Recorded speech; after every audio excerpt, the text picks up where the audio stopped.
Welcome, everybody. I'm so happy to be here at the Empowerment. I'm so happy to be in conversation with one of my favorite people on the planet, brother from another, culinary crony. Hey, Chef Chris. So good to see you again. Oh, you might. Man, we've done this so many times, it's not even funny. I mean, it's been like virtual throughout the pandemic, which we're still in, but now we get to do this live, real. I think the last time that we were actually in person together was what, in February 2019? 2020. Like, oh, in person. Literally 48 hours before the whole lockdown started. And then we didn't even know it was coming. You're right. It was like the last It was the supper. last month right before it all kicked off. Right? Uh-huh. Crazy. This is in New York. We're part of the Philadelphia diaspora. You know what time it is. In New York, right? Because Chef Chris is native son of Pennsylvania, not far from Philly. Where, I ain't gonna mess it up. Coatesville? Coatesville. You could, if we left right now, you could be in Coatesville within an hour. Oh, it's like that? It's like that. It's pretty close. Uh-huh. Yeah. But the closest city is Philly, the most like urban center impact. Well, you know, I always like to say Philly is kind of where I cut my teeth. Right. You know, Coatesville was filled with inspiration, you know, being out there and everything kind of, that's where like the seed was planted. But it was Philly where I was running the streets and cooking and loving and learning and all that, you know, like cut your teeth, but also you started cutting with knives in professional context. Absolutely. In Philly as well, right? That's where you got your start. No doubt, yes. In all the restaurants. Right. Chef Chris is part of a legacy, a long legacy of chefs in Philadelphia, black chefs in particular, celebrity chefs. Yes, America's first celebrity chefs were, and I don't like to use that term because we're talking about enslaved people who were owned by other people who were so talented and so skilled that they were also famous and celebrity, and right here on the streets of Philadelphia, in the homes of Thomas Jefferson, what's the other one? George Washington.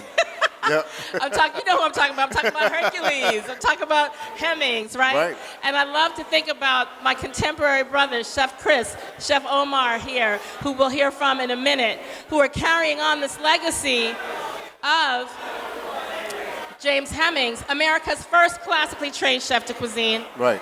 Hercules Posey, right? Right. Philadelphia is such an important city in the American food story. Mm-hmm. And it's not, yes, we are here at a black event, at a black station, writing ourselves back into the narrative. But this is the American story, which is Absolutely. what I love about your book, Chef. Yeah. I'm going to hold it up. Homage. Recipes and stories from an Amish soul food kitchen. Ain't it something? Ain't it something? It is. You know, I mean, people always, when people start thinking about soul food or southern food, you know, it's always a couple dishes that they think set the example for it all, you know. But a few reasons that I wrote the book. One, because black people are everywhere, especially after emancipation, you know. Landing right here and intermingling with the Dutch, the German, and the Amish is a place where many wouldn't think that black people would settle in, you know what I mean? But that occurred, you know? Of course. You know, and then once our flavors started to kind of fuse together with the German, the Dutch, and the Amish. And influence each other. And right? influenced each other, that's where this food was born, you know? Now, this food was already around long before I even came on the scene. But by the time that I was born, it was the food that I knew, you know? People always ask, or they always kind of think that Amish soul food is sort of like a gimmick, you know what I mean? Like, people can't ever really, truly take black food seriously. That's interesting. You know, it's always something that's niche, or a gimmick, or a fad, or here now, going tomorrow. But I think that right now it's really showing that it has some legs. It's always had some legs. Always. You know what I mean? But the staying power is being more pronounced. You know, I mean, like, we're here to stay. And just reminding people, connecting us to, we were the cooks of the nation, right? That's another legacy you're carrying on, the cooks of the nation. Yep. Our hand, our thought, our solutions, our ingenuity, our flavor mixing in every single food culture. You know, this nation of immigrants narrative is always interesting, but for us, for the most part, yes, we have recent waves of immigration from West Africa and from the Caribbean, and we're all, you know, the same, we share the same DNA, same all of that. But for Black Americans, historically, we're not really neatly part of that nation of immigrant narrative, right? Yep. But that does not mean that there aren't so many different cultures that we embodied ourselves and influenced and to create this uniquely American cuisine. It comes through us. Absolutely, right? yeah. And that's why I love the title of this. I mean, like, people are like, what? I ain't never heard of no Amish soul food. You're like, well, you heard it now. Right. Okay. And it's always been here. Right? It's always been here. But the thing I really love about this, Chris, is the family focus. That's I mean, everything about what you do is a family focus. The first time I ever walked into one of your restaurants in Brooklyn, I felt like I was home. I literally time traveled to my grandparents' like wood paneled, you know, rec room with the photos, and it was such a warm, it was like transport. And that's exactly what we were trying to create. Like, it wasn't even something that we tried to create. It was just an extension of who we are already. When you would come over to my spot, you know, the family photos are there, of course, and you would smell all the smells. The OJs are playing in the background. You know what I mean? Right. Like, that was the vibe 24/7. So when you come over to the spot, like, that's what you would feel. Right. You know, I mean, the food was always great and delicious, but I always wanted the food to sort of play the backdrop to the most important part, which was that connection between people. Yes, you know, that we could all come to the table, conversate, have these long, in-depth conversations about love, life, culture, whatever, you know, and the food was delicious, but it sort of played that back just a little bit, you know what I mean? And what's that answer you give people when they ask you what your favorite cooking tool is? It's the kitchen table, because that's where it happens. That's where we prep, that's where we sit, that's where the conversation starts and ends. Yeah. You know? Right? I mean, it's so important. That story about how Black people cook with love, putting love in it, you know, this is definitely something that is woven through the fabric of who you are and how you approach this. And so many different journalists talk about Chef Chris as, you know, the heart and the love and the soul, and it's real. It's not a gimmick. You know, I love how you open this up and you write a letter to do I have kids. this to your kids? Yeah. Right. And I was, you know, what am I thinking? I was like, I'm going to read the part that I like. Chef sitting right next to me. Why would I read from his book, his words? There's a part that I like. I think I put stars on it. Yeah, I wrote in your book. Don't yell at me. I don't know. There's just like a, you know. Oh, the ending part? Like, I don't know. There's something around it. Yeah. Yeah. You can read the whole thing if you would. Yeah. I mean, it says, so...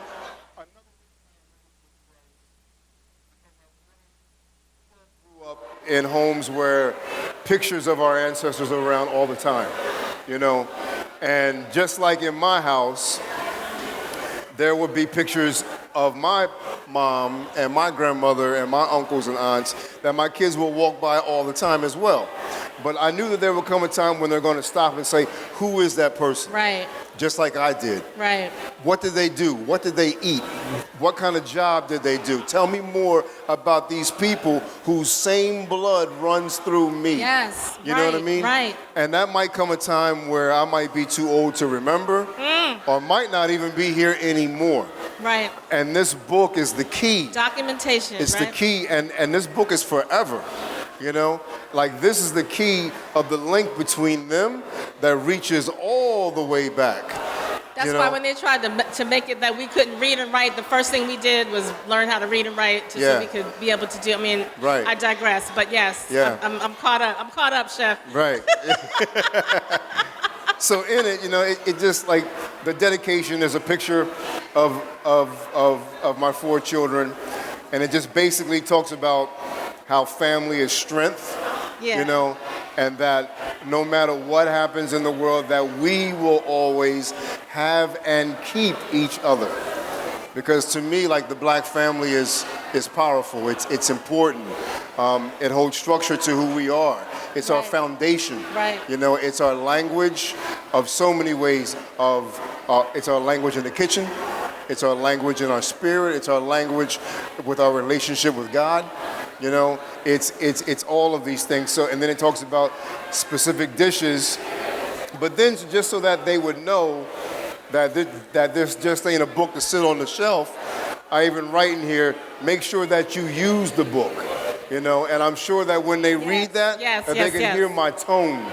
The way when I say, yo, make sure you pick up your socks, you know, or go brush your teeth, you know. It's use the book. It's the same tone. Like, make sure you use the tone. It's make okay sure to spill gravy on it and right? Yeah, for sure. I didn't say that part. Use the book. And So in it says, enjoy the book, use it until it's crumbling from the spine, and get bacon grease on a few pages. It's okay. It's meant to be used. Yay! All right, perfect note. I'm gonna have to hand it over to Tiffany to handle some station stuff. Yes. Okay. Hold tight, chef. I am Tonya Hopkins, host of Savory and Sweet Food History and Culture on Sundays on WURD. Tune in Sundays at 11 a.m. Had to get that plug in, chef. No problem. No problem. Chef's a storyteller. It pays the bills. He knows what I'm talking about, right? You are a storyteller as much as you are a chef, as much as you are a family man with your beautiful family, Eugenie, your wife. I love her dearly, your children. I love this thing about your favorite recipes. Two of your 5 favorite recipes I read about. One is your grandmother's breakfast, potatoes, bacon fat, what you were talking about. Right. And onions. Right. The other was, one of the others that came up was Chef Omar Tate's bean pie, which we'll get to in a minute. Yes. He's here. We're going to bring him up later. I wanted to just throw that out there. But without further ado, I want to tell y'all why we are sitting in front of this hot pot. It smells wonderful. I'm not trying to sneak in a facial right now. You ain't got no cups? I know, we need some cups. But also, before we get to this brewing pot of culturally rooted liquid. Yes. We're going to talk about the culturally rooted contents in this recipe. Okay. Tell us what we're going to be simmering up today, chef. So I'm going to be doing, since it's the holidays are here, for sure. And New Year's Eve is probably my favorite holiday of the 3, of Thanksgiving, Christmas, and New Year's Eve.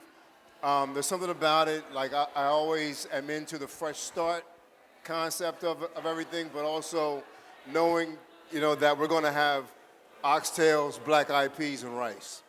So that's what we're going to be doing right here, because that, to me, screams holiday season. Now, ever since my girls were little, we would always do shrimp cocktail, which kind of has nothing to do with the oxtail, beans, and rice. But the shrimp cocktail will kind of hold them over and give me the space that I need in the kitchen to get stuff done. Brilliant. You know what I mean? so that became a new tradition. That became a new tradition. Right. You get the shrimp cocktail, you put it on the table, they eat, I run in the back, I do my thing. I love it. I love that you chose ingredients that are not only celebratory. Black-eyed peas are known throughout American culture, but they are a crop that comes from Africa. Yep. Rice is a crop that comes from Africa. Yep. Both of these are celebration foods, right? You throw rice up when you get married. Yep. Black-eyed peas are for good luck. It's a prolific, it's a bean that will grow anywhere. It's a whole story. Y'all have to tune in to hear that story. Mm-hmm. So I love that you chose these ingredients. Right. I think that what we're gonna do is get over here and start whipping up the black-eyed peas, right? Yeah, we can do that. Is that what we're doing? Yeah. Right? Yeah. And then at some point I'll come back and talk to y'all about this. Chef Omar's gonna join us then, but let's get over here right now. Sure. Without further ado. So Chef Omar and I, we did an event, as you know, last year at the James Beard House, and it was always, to be able to work with him was something that I always wanted to do. Because talk about storytelling, this brother is a storyteller. And I love the fact how he intermingles it into food so deeply. And I think one of the things that really interested me in him is that he was talking about the incident that happened with Move back in the day. I was 17 years old at the time, and I remember driving from Coatesville coming to Philly to kind of see it. And he created a couple dishes that gave you that same feel that you felt when you were looking at the fire, when you knew about the bodies that were inside the building. And he incorporated with food. And I thought, what a brilliant mind. And I had to meet him. You know, and after we did, you know, then we were just kept on doing dishes together. One of the most recent ones that he did, and you're gonna love this one, he did I guess he got a guy who made an imprint of the sidewalk in front of his house. I saw that. Right? Instagram, yes. Amazing. So the plates were actually molds of the sidewalk in front of the home where he lives, and over top of it, he did a little salad with like a glass geranium over top that created the air that represents the last breath that that black people have taken during the police brutality. You know, like that's the last piece of air, but in there is the salad. I mean, the thought. Brilliant, See, y'all thought it was just about like cooking and flavor and slicing and dicing, which we're about to transition to. But I'm telling you, To a different level. I'm telling you, the different thought, the genius, the thinking, and they are like carrying on the legacy of the brilliance. I know we're just giving you the Omar commercial. He is going to come up here at some point. I'm going to put the focus back on Chef Chris for a minute, who's over here slicing and dicing up all kind of deliciousness. What we got going on over here, Chef? All right, so when I do my black eyed peas, I certainly like to hit it with all parts of the pork. All parts of the pork. All parts good of the thing pork. Omar ain't up here yet because we slicing up pork. My brother's Muslim. We don't want to be disrespectful, right? Exactly. So we'll get the pork diced up. Right. Get that going. And then we'll wipe down. We'll wipe down. And then we'll let him do the vegetables and stuff. Right. So in this, I always, you know, the pot liquor to me is always the lifeblood of soul food or Southern cooking. Oh, yes. And pot liquor can come in different forms. It could be that bean liquor. You can take boiled peanuts and have like peanut liquor. Oh, I you know know, about that. with the collard greens, you're really infusing all that flavor from the actual vegetables, turnips, collards, whatever. So you're saying, like, if we didn't have all these like seasoned meats, we could use some of this other stuff. You can use the other stuff and maybe too. some liquid smoke or something, or smoked paprika to get the Right. that, you know, the same kind of flavors if you're not trying to do the pork or the Well, the liquid smoke, I try to stay away from that. Oh, okay. But a good technique that you can do, take a carrot, take a celery, take onions, and just char the hell out of it to where all that smokiness is now in your vegetable. Right, and there's ways to do your own smoking now. There are can. smokers and You different can. techniques like that as well. You can. I'm just making sure I'm checking our time here. Yes. Okay. Thank you. All right. Magically, That's what I'm talking our about. cups Thank you. are appearing. Now, what I'm gonna do while you're doing that, Chef, I'm gonna. Hey, Dylan, do we have a ladle up here for me to ladle some stuff out of Here. this? Take mine. Yeah. Oh, I got one. Never mind. I'm good. Yeah, this will be a good chance. You keep dicing and slicing, Chef. Right. And like, if there's anything you want to say, tell us what are you dicing right now? So I have some kielbasi. I got some smoked bacon. Most definitely the smoked ham hock. Even if I didn't have all this, this is really this is like an extension of my flavor profile. Right. Smoked ham hock, smoked turkey wings, whatever it is, that when you're doing your black eyed peas, when you're doing your collards, when you're doing your turnips, like to me, this is really where I you ain't really seen a ham get that hock flavor. in a minute. That is beautiful. Ain't it nice? Yeah. Okay. Let me look get at the aromatics. But that's what I'm talking about. That is part of the black code of culinary of the things. Well, that's how we do. Right, Like if right. you were to literally come over to my spot, I would say come on in the kitchen. You would pour some of that.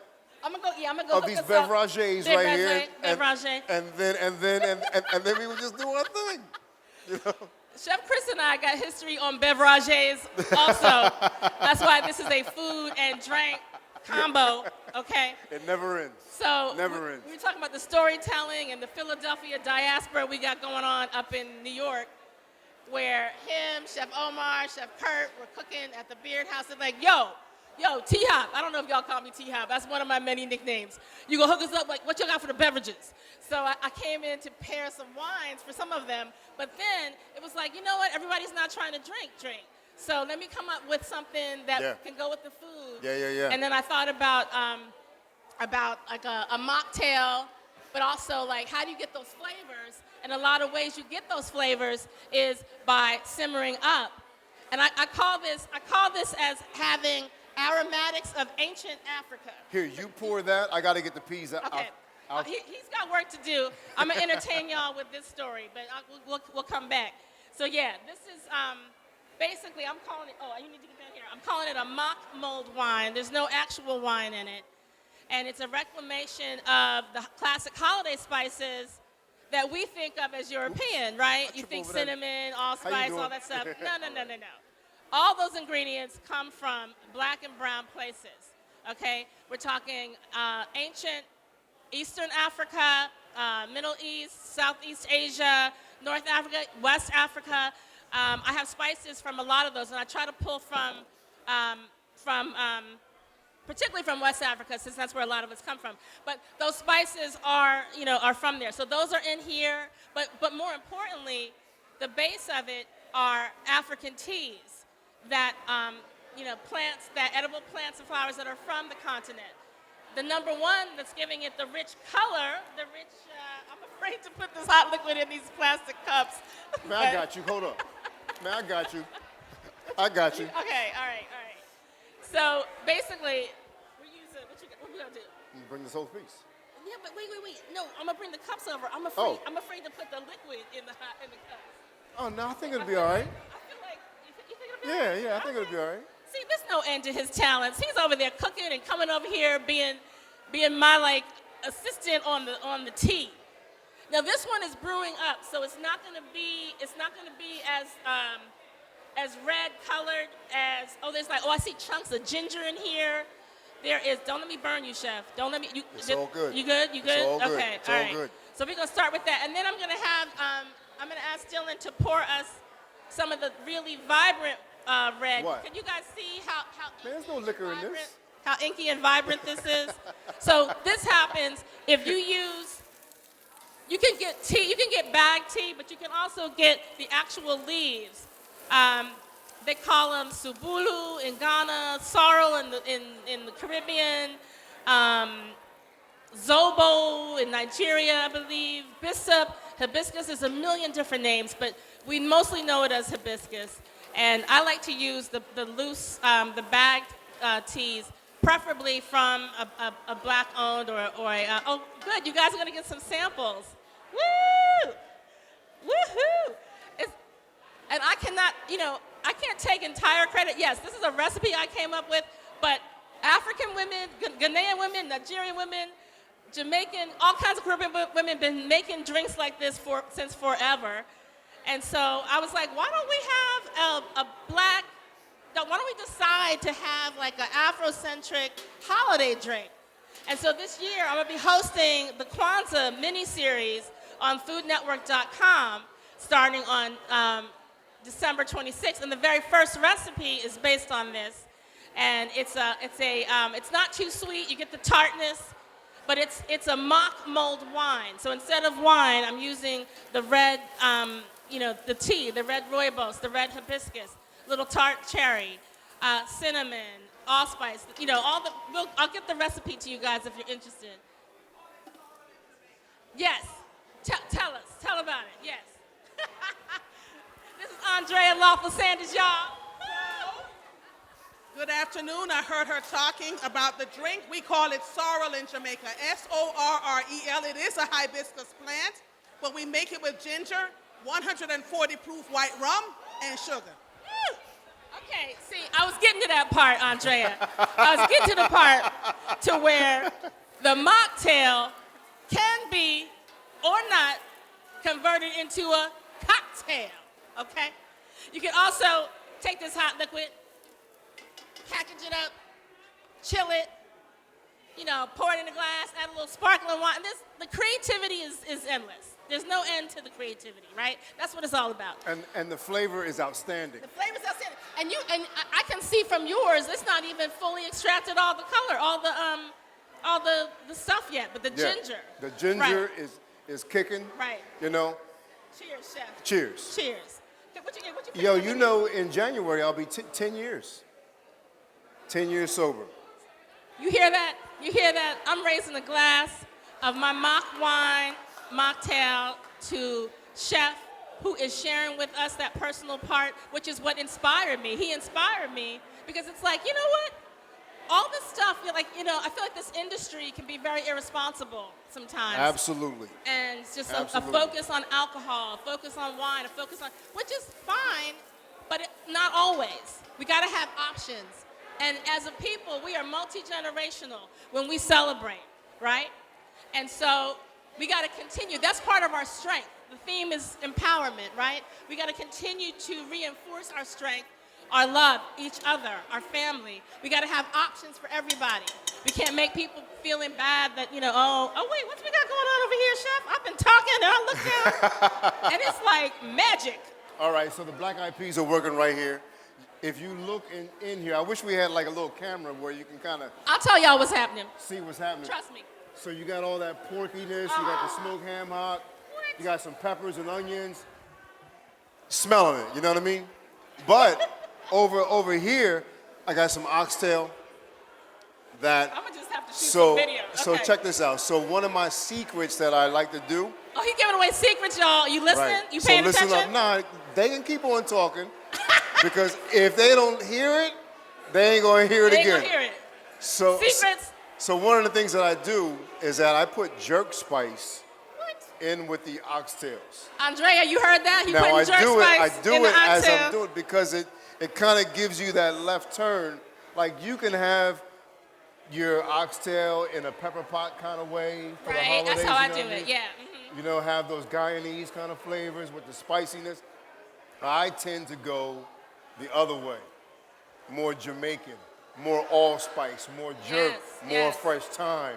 Okay. You know, I still will do it with the tomatoes. Right. You know, but all of that, even all this luscious goodness that you see right there, which some people will be like, oh, that's too much oil or fat, whatever. That's going to incorporate with your rice. Right. And right. sop up all And sop that it up. goodness. Yeah. Yeah. So for those that don't eat any kind of meat whatsoever, man, you lunching. You missing out. But we all know there are Can ways. you hand me a plate right there? There are ways Please? to get that unctuousness with the. Yeah, Right. I tell people, I'm like, if you're gonna make vegetarian or vegan greens, just make sure they ain't ashy. You know, Yeah. put some good quality oil in there. You know, Right. and Like you know, really gotta get down. Yeah, and there are other things you can put, like a smoked chipotle pepper or smoked paprika. There are other things, just like you said, not necessarily. Oh, you got some beans. Now, why are these beans soaked in here, Chef? What's These going on? beans are about to become the black eyed peas, but I wanted you, since I know that we don't have that much time. Right. I wanted you to get down with some of this oxtail real quick. Oh, so I'm gonna find a way to let myself taste this. This might be a good time for Chef Omar to come up and start talking about Honeysuckle provisions while I get to snack on some stuff. Chef, this is amazing. This is amazing. You guys, you'll have to see this. I'll post this later, this aerial view of all trying to the find the aromatics smoke. There we simmering go. up with the smoked meats. It's a beautiful thing. It's a beautiful thing. Here. Thank you, sir. Thank you so much. That looks so good, you guys. All right. So now, without further ado, what is going on right here? I'm switching gears. All right, Chef, you simmering. Let me know if you need us. Now you got two sous chefs here. Okay? You got two sous chefs. Chef Omar, as you guys, we've been talking about him this whole time. Here he is.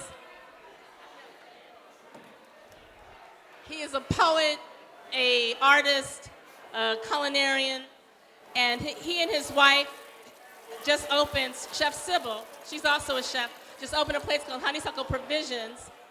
And I'm gonna stop talking because he's standing right here. How y'all doing? All right. Listen, I'm going to ask y'all a question real quick.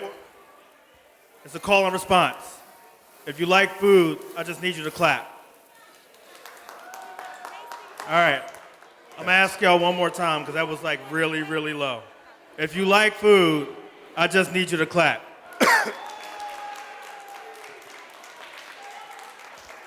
Thank you. Thank you. Like it. That's what's up. My name is Omar Tate. I'm the owner of a store called Honeysuckle Provisions. Honeysuckle Provisions is in West Philadelphia at 48th and Pine Street, but that's not where the story actually begins. The story actually begins in Brooklyn with me traveling back down south, being a Philadelphian, being a product and child of the Great Migration, and trying to learn more about black foodways. Now, I know a lot of y'all hungry and see all this food here steaming and smelling in a pot, so I'm not going to bore you with all the details. But over 5 years, I learned a lot about myself and about my family and about our food culture. And what I really learned is that to really, really have people appreciate black culture and food, I had to lock into a genetic code. And that genetic code is kind of what Chef Chris here is talking about, what Chef Tonya here is talking about. It's about flavor. It's about the intangible. It's about the things that are just inherently understood. We're talking smoke. We're talking salt. We're talking sugar. We're talking fat. We're talking spice. We're talking the elemental. So it's very easy to say, here's a recipe. But what we've done at Honeysuckle Provisions is taken all those things that make food special and bake them into things that tap into all of our cultural nostalgia. We make sandwich bread out of sweet potato flour. We make Pop-Tarts out of whole wheat with more traditional flavors like apple pie. I have an idea, Chef. Yep. Chef has a goodie box. Let's do some show and tell. Can you bring that up? And then, Oh, yeah, of course. And then we can like Christmas for me and Chris. Yeah, we'll start pulling some of these things out. Chef Chris and I about to have Christmas up here with the Honeysuckle Project. But you can talk about what they are. And Yeah. I'd be curious to see like how you know, which of the ingredients might or might not work for this, or I don't know. Sure. Yeah, we'll bring it up. Sure. I'm riffing, y'all. We do them like we do. Because here's the thing. In food media, I mean, you just wrote a cookbook, right? Yeah. And you are a classically trained chef, and people are very stickler about the recipe, right? I mean, that's the thing that you had to, right? But the one thing that I always say about my cookbook is that you could use it as a guide. Right. Almost half of the cookbooks that I even own are strictly for inspiration. Yes. You know what I mean? Even buying some stuff, seeing some styles that I might not even know about, or even how to approach it, I look at that because there are always little bits and pieces of pixie dust hidden in between those pages that might inspire me about something that I do know, or that builds that gap or that bridge between my style and that chef's style. I'm so glad you said that because, I'm in that camp of like, I don't come from recipe cooks. I'm not a recipe cook. No. I come from a family of you watch, you learn, you listen, you pay Yep. attention, a little bit of this, a little bit of that. Yep. Right? That was the recipe my grandmother would give us. A little bit of this, a little bit of that. And so you kind of had to figure it out. And so I'm always, inspired. I mean, I've had to learn to write recipes. But my point is that I never want people to feel like, just remember they are blueprints and they are guides. And if you have cooking skills, sometimes you have, you don't have a bay leaf, but you got, some other, leaf or some other kind of seasoning. Sometimes you just got to wing it. Other times you just have to be inspired by what you see and go with it. I love that you're also pulling from the diaspora. I love that you're pulling flavors from throughout the Caribbean, throughout West. I mean, like I'm sitting here like, and the healing properties this time of the year, it's so important to stew up stuff. Oh, yeah. And right? Because some of the same spices in this stew I'm tasting are also, interestingly, in the hot mold drink. Absolutely, right? absolutely. Right. Like this type of season, you really want this kind of food. You really want this kind of feel. Even cooking this way is therapeutic. Yes. There are healing properties. They are. In these spices and herbs that were so valuable during the spice trade in the pre-colonial era and time, and just the profits and things that were made. I don't know what's going on over here. Will you look at that? And that's mine. So I'm putting this over here. Chef Omar then pulled out pastries. I thought you was pulling out condiments and spices, bro. No, Okay. real food. Why? Because they got a lot going on in Honeysuckle Provisions. Y'all got, it's a coffee. Are there prepared foods or foods? Okay.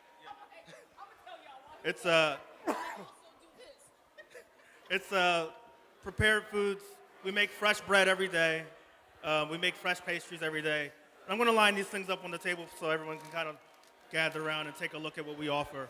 But basically, we are a full-service grocery and a cafe with hot and cold food offerings to go, coffee. One very special coffee that we make is called cowpea coffee. And my wife and I learned about Dr. George Washington Carver producing cowpea coffee, and he made it with peanuts. It didn't have any caffeine in it, and the purpose was to use the crops that were overly abundant and have the farmers make nutritious drinks for themselves. So the coffee that we make is actually 50% roasted cowpeas, roasted like coffee, and cowpeas are the cousin to black-eyed peas. And there's going to be an example of that over there. But they're the cousins of black-eyed peas, and so it's 50% that and 50% actual coffee. So you're reducing the actual intake of caffeine in your body and increasing the nutrient density of the thing that you're consuming. So we make it as a cold brew, and that's what we do. So at your leisure, you can come take a look at the things we offer, and again, we're at 48th and Pine. There are a couple of really interesting things up here, Omar. I ain't gonna let you go that fast. He has a vegan bene seed mayo, okay? Now, bene is one of the West African languages, anybody know which one? For the word for sesame. And sesame seeds are one of the highest oil-producing seeds on the planet. They are in abundance. And we think of sesame, we often think of Asian cuisine because sesame is very prevalent throughout Asian cuisine. However, one guess where sesames, AKA bene, originate from.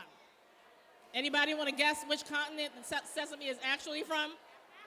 Ding, ding, ding, ding, ding. Africa.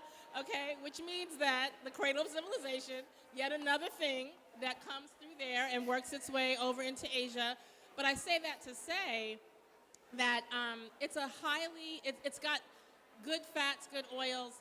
It's a very, it's a superfood. And tahini, we think of it as tahini from the Middle Eastern food. But one of the recipes actually, and now I know where I'm going to source my stuff. One of the recipes I came up with for the Kwanzaa project is this. Let me see if I can get it right, y'all. A smoky sesame something sauce, which is basically like a soul food tahini, using like tahini, That but like sounds making great. it smoky. You know what it tastes like? It tastes like a chipotle mayo. It tastes like a chipotle mayo dressing. And so I literally made it up, and they were like, "You got a recipe for that?" Food Network was like, "You got a recipe?" I was like, "Yeah, sure." And then, anyway, it's a whole long story. But it's a recipe to dip the black-eyed pea fritters in, but it could also be a dressing. So I love that you have walked up here like, with on the hoagie. He puts it on. That sounds hot too. Okay. And I'm a hoagie fiend. How can you not be? I'm a hoagie fiend. Okay. Every time I swing through Philly, I always buy two. One to eat now, one to eat tomorrow morning. Once all the oils and everything get all caught up in there. We put it on a hoagie because the hoagie roll is made from bene seeds. So like, if you're familiar, are you familiar with Primo's hoagies here?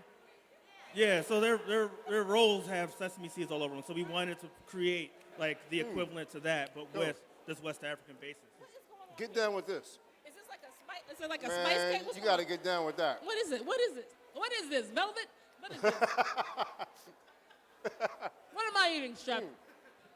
What flour did you make this bread with? So yeah, this is they're eating our we call it yams bread. Oh my God. So Right? we have a farm and Man, we grew missing out. 600 pounds of sweet potatoes this year from a seed that I collected in South Carolina. And we grew those potatoes and made flour from them. And so this bread is whole wheat, with sweet potato flour, butter, and Ethiopian honey. And it's a sandwich bread. Man, that's delicious. That's really good. It's not gluten-free, though, is it? Hell no. You know, So- you could make it gluten-free because there are flours that don't have gluten. So my next thing, so during the pandemic, everybody and their mama was all caught up in like this sourdough kick. Oh, right. Now don't get me wrong, sourdough is delicious. I love sourdough. I specifically love the science behind it and how with the hydration, playing with the hydration, that you can really get a different product with each and every one.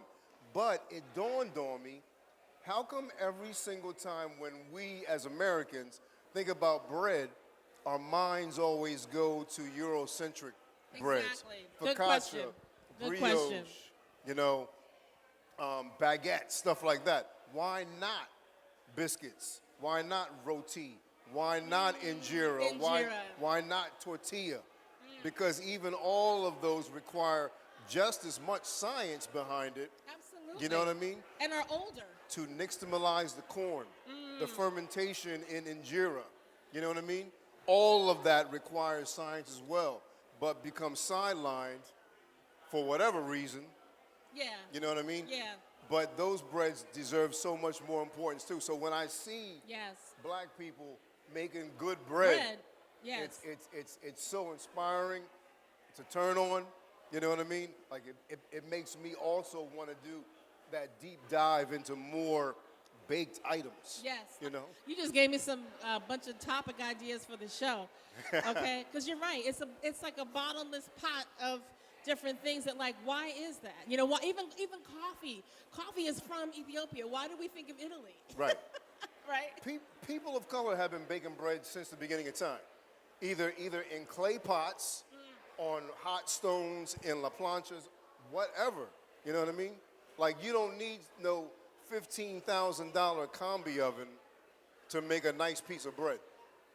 You know what I'm That's a whole saying? nother conversation, too. All the expensive equipment, you know, versus, like, the five senses to be Back. able to tell, which is what our ancestors had to rely on, right? Literally had to rely on that in order to know. What is that? What's going on? What's going on up in here? What's happening here? Wow. What is this? Thank you, man. It's the black English muffin. The Black English muffin. So, Yeah. So come on. What is the Black English muffin, Omar? It's another bread that's made from sweet potato flour, but it's actually named after a James Baldwin essay that's titled "If Black English Ain't English, I Don't Know What Is," that he wrote in 1968. Wow. But it's an English muffin. Hear that? Can we just marinate for a minute? If Black English ain't English, I don't know what it is. Because he's pulling from the greats. Okay, we got contemporary greatness right here, but they are drawing from their roots, from our ancestors, our shared. I'm about to take a bite of this Black English muffin up in here, Brother, right man. here. What's going on? So yeah, that's Man. sweet potato flour, whole wheat flour, maple, salt. That's it. And all the Hold up, ingredients hold are up, either hold up, coming hold up, from hold up. South Carolina or from Boom. Pennsylvania. Everything's local. Get some of that. It tastes like an English muffin, but like Some of that better. oxtail juice. Okay, we got some oxtail juice going on up in here right Boom. now. Okay, because the English muffin is sopping it up. What, y'all? Okay. I'm a chew and talk at the same time. Man. I'm gonna be black about Right? it. Ah! See? It's like they ain't even there, man. Like we just hanging out. Oh, see, yeah. I'm like, let's do cooking demos more often, Word. That's delicious. Yo, wow. Did you mention George Washington Carver too? Did you talk about Omar, how you're that's pulling great. from that? Pulling from that song? Man, thank you. That was the coffee. I got juice dripping down my hands, yo. Thank you, Chef. Thank you, Chef. But yeah, we mentioned George Washington Carver because he's the inspiration for the coffee. But he's also the inspiration for the use of the sweet potato because everyone knows about him as the peanut guy, right? And one of the things that we are really passionate about at the store is like demythifying him. He was a human being with like a high level expertise and was a professor at Tuskegee all the way up until his death, right? I love how you said demythify, not demystify, demythify, because there's a lot of myth that surrounds the stories, black food stories, right? Sure. Yeah, I mean, there's obviously like truth to. He clearly came up with 100 different uses for the peanut, but you know, it kind of takes away the complexity of his existence. You know what I mean? So we really wanted to use the sweet potato, especially as like how important it is to our culture in a celebratory manner and just like in our daily lives. I mean, I've gone to communities in the South where entire economies are built around the yam. So we really wanted to make sure that we were honoring his legacy through and through by exhibiting the complexity of his relationship to food. Need no salt and pepper on this table? Nothing. What happened? I would give you some, but it's pork. I eat pork. So let's get down. Let's do this. So let's do this. Chef Chris Scott has me over here tasting black-eyed pea pot liquor. Okay? See, to me, pot liquor is the lifeblood of all soul food. So I hadn't even thought about that. And this is just one that's made from black-eyed peas. Which I had never. Now I'm gonna be craving this. I'm gonna be. You know, oh, y'all should do an amuse bouche. You should do like a black-eyed pea pot liquor amuse bouche for one of these dinners you do. Okay? Why not? Why Because not? that is delicious. And that's only, what, 10 minutes on? Right? That's good, right? That's banging. It's banging. Okay, you know, we over here these up patting here. each other on the back, but like we got talent up in here. Talent is like making the tastiness. Y'all, I mean, this is the thing. Our culture, our food is often very underrated. Chef Chris was talking about that. Part of being re-empowered is being re-reminded of the glorious culinary legacy that we are a part of historically, but also how it still is happening, how it is still coming through people who are living and breathing today, who are carrying these traditions on. The chefs who I'm standing here with, you know, whether it be in the restaurants that they are working in, restaurants, you know, I didn't even get to tell y'all, he's an entrepreneur and has his own restaurants, has worked at other restaurants. This entrepreneurship, to me, is unprecedented, where you have black foodways being informed by history and culture and science, black science, George Washington Carver, and the different artists, and you know, he's pulling from all the different arts. He talked about James Baldwin in terms of how we think about this English muffin, you know, just like, I don't know, the creativity is boundless. I'm in awe. You know, I think right now especially is a great time to be a chef of color. I mean, just over this last year, there probably had to be over 30, 40 new cookbooks coming out, including my own, from black authors, from people from Latino background, talking about like the origins of their cuisine. You know what I mean? Like right now, In their words, from their perspective. In their words, Right, which is in the our most words. important part. And we are inspired by Patrick Clark, Edna Lewis, James Hemings, you know, so we kind of stand on their shoulders. But the great thing about this time right now is that I know in 50 to 70 to even 100 years from now, we'll be in those textbooks. Y'all be in those textbooks. You know what Yeah, I mean? yeah. And that's incredible because this movement that's happening now, that as per what Edna and Patrick Right. started, Absolutely. but not with so much momentum to like really break through that glass ceiling. This is the generation, especially his generation, Right. that's gonna make that happen. Yeah. You know what I mean? I'm so glad you said that because this is the first time, it's unprecedented in history. I think the greatest number of cookbooks, food books, culinary books by black and brown authors, I think it's like a renaissance. It's like the first, this is the most ever in history. Never happened before. Never happened before. Never happened before. Chef Chris, you may know him from season 15 of Bravo's Top Chef. His cohorts, his competitors in that season, they are all now colleagues and friends. They put on the first Juneteenth dinner at the James Beard House back in 2018, was it? 2019? 2017? 18, 17, something like that, yeah. And each of those chefs, Chef Chris Scott, Chef Tonya Hopkins, Chef Adrian Cheatham, Chef Brother Luck, I don't know if I'm leaving anybody out. That's it. I love how all of your books came out in I 2022. know, Did I you guys know. plan that? No. It just so happened that the 4 black chefs that were on that one season all came out with cookbooks. And we can even include Fati, who's a woman of color. God, she passed away. Oh my God. But she left a memoir of her life and how she was reflecting on it as she was dying from cancer. So it was like all of these words. What was she, Iranian? What was she? She was Pakistani. She was Pakistani. She passed away at 29 years old. 29. But her book also came out. To pour a libation out for her. Yeah. Because that's also, we talk about the ancestors, we talk about remembering. One of the reasons why this is the first drink on the Kwanzaa special is because it's about setting ourselves up, making batches, making a lot so that we're always on the ready to be able to pour out the libations, to call out their names, to remember those who have gone before us, to remember those whose shoulders we stand on, because that is such an important part of our culture.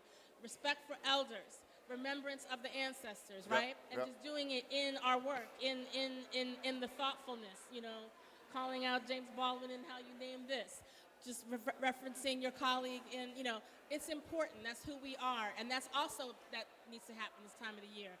How many black chefs were in that season? 4. I'm sorry. How many chefs total? 16. I love that. I love that, like, the black chefs, y'all were like, yeah whatever.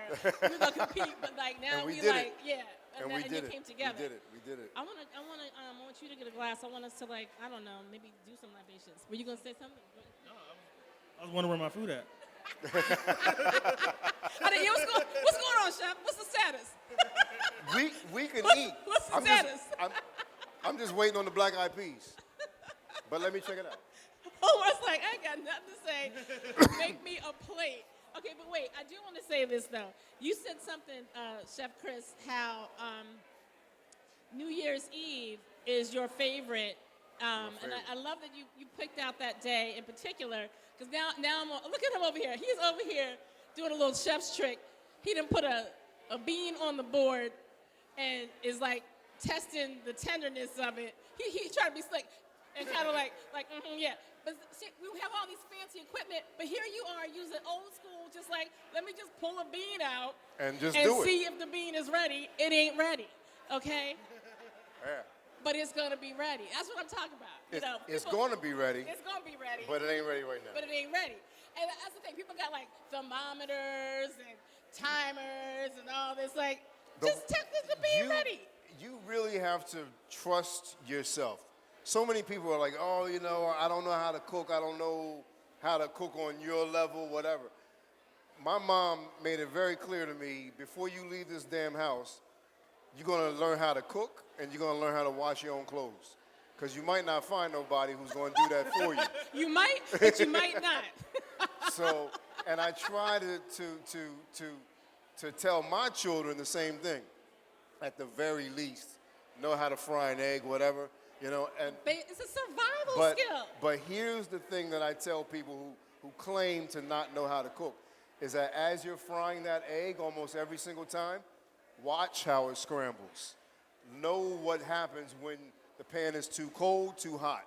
Know what happens when the white part of the egg gets that crispiness on the outside, and how to turn it down to avoid that. What happens when you flip it? What happens when you steam it? What happens when you boil it? In other words, pay attention to what's happening to that one egg, that one ingredient. Because the more you start paying attention to the food that you're doing, the more that you learn about what's happening in the pan. You're just not like, I'm going to throw in this, I'm going to throw in that. And you can do that, but pay attention to what's happening, because the more knowledge that you have of what it is and what you can do with it, then you can just take a black eyed pea and touch it or feel a grain of rice. Attention, you've listened. That is a version of putting love in the food, right? Giving attention to something is an act of love. And if you give attention to it and it comes out good, it's because you have loved it. You have put love in it. You have to listen to the conversation that the food is having with you, as with you with it. It's a two-way. It's a two-way, especially with baking bread, because the climate in this room is kind of chilly. And if I had like a piece of dough out here, it would react differently as if it were July and hot as hell. There's so many factors. And I was going to say, Chef Omar, I was going to say what Chef Chris said about his mother and making sure they had the basic skills. it's similar to your story in terms of your mom and being influenced on how you had to learn how to cook, but you were going to say something else. No, I was actually going to say exactly that, you know. And as amazing as those stories are, you used a word that I think is like really important. You said it, we're teaching people about survival, right? And something that I think is really challenging about that mindset is that when I was a kid being taught how to survive, it was a chore, and it took the joy out of cooking for me. And I really think it's important that we not just encourage us to learn how to survive, but to learn how to have pleasure. You know what I mean? Like, food should be a joyful act. And when you say it's an act of love, that love can translate from, you know, an act of care, of service, or an act of care of, like, luxury. And pleasure to me is like a luxury. And I don't think as black people we're afforded that, like, relationship to a lot of things. Everything's about survival. Everything's about, like, protecting your body. But what about, like, the expression of joy in our body? And so, like, I want to, like, with my children, the evolution and the legacy that I want to live is that we get to have and we deserve both. You know, we deserve the pleasure and we deserve, like, the survival part. Absolutely, and that is right on point with the theme of today's empowerment experience is joy, because there is power and energy in that. And you're right, and that's what I love about your work and your work, Chef, is that. Is that for the people? Yeah. That. Yes. Yeah. I'll let Omar tell him what you just said. Are we ready to wrap this up? 5. Wrap it up.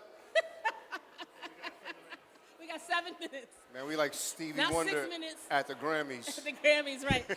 So, Chef Chris, thank you so much. He's pouring the version. I got my lipstick on, I think. He's pouring the version that is the version I wanted y'all to see. The dark, rich, inky redness that's coming from the sorrel or the hibiscus or the bissap or whatever you want to, whatever the 7, 8, 9 words you want to call it. Wow, you can really taste that flavor. Totally different, The right? sorrel's coming out strong. Mm-hmm. Ooh. You can still get that ginger up in there too. The ginger, I'm getting the tart. I'm getting the tart, like, thing. All right, I got to give it up. We got to give You it up. gotta do that smack thing. Yeah, like it's almost like a wine tasting. I feel like I'm getting some of the elements, the complexity of wine. Right? I can't go any further without giving props to Dylan Lewis. What? You know who it is. You know who who it made is. these batches based on the recipe I texted you finally. And I was like, Dylan, you got skills. You know, here's the ingredients. Figure it out. Good luck. No, I actually said their recipe. But yeah, this is beautiful and delicious and perfect. And it's got the complexity, because that's what I was going for. Because I feel like You meant to do that. I meant to do it. I know. meant to do it. I know you meant to Because do it. when you do a mocktail, people want to laugh at that. It's like, no, you want the same layers of flavor and the same complexity, so you got to think about that. You got to think about the steps. You got to think about what are the spices and the ingredients. How long do you let it simmer? How long do you let the sorrel soak overnight to get that tartness? How, do you want to put some heat in there, but either through the ginger or maybe a little hot sauce, whatever. But thinking about that, because just because you're not having a $18 cocktail doesn't mean you can't have an experience. And I focus on the home cooks. Just like you are providing skills in your book and you are providing ingredients through the provisions for home cooks to be able to dial it up and take it to another level. I talk about basic equipment like a mason jar and having a well-stocked cabinet so that you can make a slamming, delicious, culturally rooted, ancestrally inspired, historically informed cocktail on a dime. Okay? That's what I'm talking about. That's what I'm talking. You got 5 minutes, okay. All right. I'm like, I got these talented chefs, and I'm like, blah, blah, blah, blah, blah, blah, blah. I feel like I want y'all to keep. We can talk forever. This could become our thing over here. We're going to take it on the road, All right, y'all. so it's going to be a takeover, right? Before we go, because we do only have a few minutes, first of all, I want to thank WURD for inviting us here. It's been a very wonderful and beautiful time, so thank y'all for showing up and showing out. The next thing I want to say is Chef Chris has a table full of books over there, and all of y'all should go take a look and peruse through the book. Hopefully you'll sign some books. Most definitely. And Most definitely. again, Honeysuckle Provisions is at 48th and Pine. Please come check us out. We're open Wednesday through Sunday, 9 through 7, breakfast, lunch, dinner. Come check us out. Thank Thank you. I'm so excited. I checked it out before it opened. I have a post on my thing about the preview of the preview. If y'all want to check that out. But yes, absolutely. Chef Chris's book is, it's in the room. It's such a beautiful, it's literally a beautiful book. The stories are beautiful. The recipes are packed with flavor and deliciousness and thought and history and story and family. I already told you I think we're related. I think And we are already. we all That related. goes without saying. The Philly diaspora. What you trying to tell me, Dylan? Come tell me. Come tell me. She said 3 minutes. Wrap it up. Get off the stage. What were you telling me before that? Oh, okay, great. Oh, so we Great. can pour. Yes. Gotcha. Yes. Okay. So I want to let you We can guys put it on the know table. that we have lots of this delicious, complexly, lovelily made mulled wine for you guys to mock mulled wine. It is not any wine in it. That Dylan has generously and WURD has made sure that we have enough that everybody can sample it. Chef Chris and I had an early batch of December when we were doing the sauna over there, a little facial. We were having a hibiscus facial. The only kind of get. It's the only way to do it. So, I don't want to, Chef, what do you want folks to know? Come and see me at the book. I'll gladly sign it for you. I'm here till 4 o'clock. We can talk stuff all day long. Some familiar faces in the room. It's really great to be back home in Philadelphia. Is the Soul Food Cook-Off still on air? Or what's going on? No, but you can check that out on Discovery Plus. Discovery Plus, you can check out the Great Soul Food Cook-Off, where I was on that. You can check out any episode of Beat Bobby Flay, where now I'm a resident judge, doing all kinds of work for the Food Network, but still boots to the ground, Boots to the ground. Boots to the ground. Yeah. The show is really fun. Tiffany is giving me the sign. I just want to say one last thing. The New Year's Eve is also the night of the Kuumba Feast for Kwanzaa celebrants. So you can kind of combine and fuse the celebration and get some of these celebration foods going. All right. And that's a wrap. That's a wrap for us, I think, chefs. I'm going to hand it back over to Tiffany. Thank you. Thank you, guys. Please give it up for Chris Scott, Tonya Hopkins, and Omar Tate.